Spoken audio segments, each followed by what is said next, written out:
Good morning friends. आपको हम लोग आज पढ़ाने आए हैं बीमी विश्लेषण, जिसको हम लोग बोलते हैं डायमेंशनल एनालिसिस।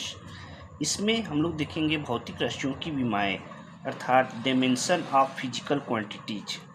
इसमें किसी भौतिक राशि के मात्रक को मूल मात्रकों के में व्यक्त करने के लिए मूल मात्रकों पर जो घात लगाई जाती है, अर्थात जो पावर के रूप में लगाई जाती है, वे उस राशि की विमाएँ कहलाती है।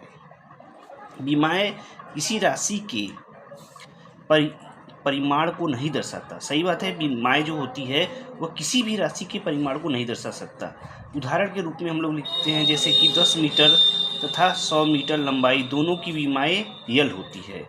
लंबाई की विमा क्या होती है? यल। तो दोनों की विमा क्या हो गई? यल ही होगी।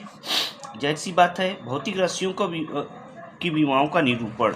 अगला है dimensional representation of physical quantities.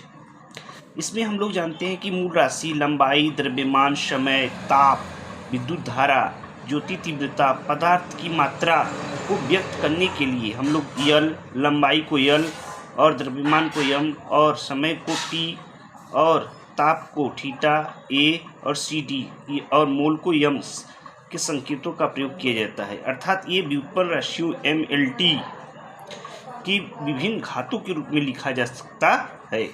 अर्थात MLT की को इस भौतिक राशि को विमा कहते हैं।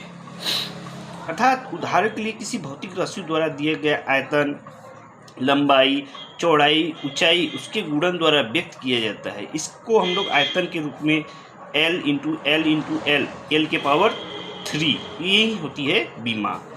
अर्थात क्योंकि आयतन, द्रव्यमान, समय, ताप पर निर्भर नहीं करता, इसलिए आयतन की विमा निम्न प्रकार से व्यक्त किया जा सकता है। V = mL के पावर 3 T के पावर 0। आयतन में लंबाई को 3 विमा दिया गया है। इस प्रकार बल का द्रव्यमान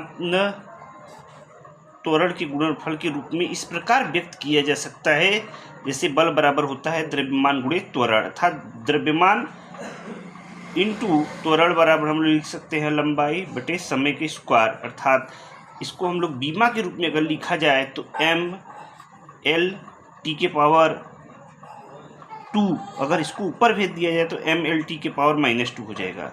इस प्रकार से हम लोग देखते हैं कि विमा सूत्र और विमी का विभिन्न रूप हम लोग इससे एनालिसिस कर सकते हैं। Thank you.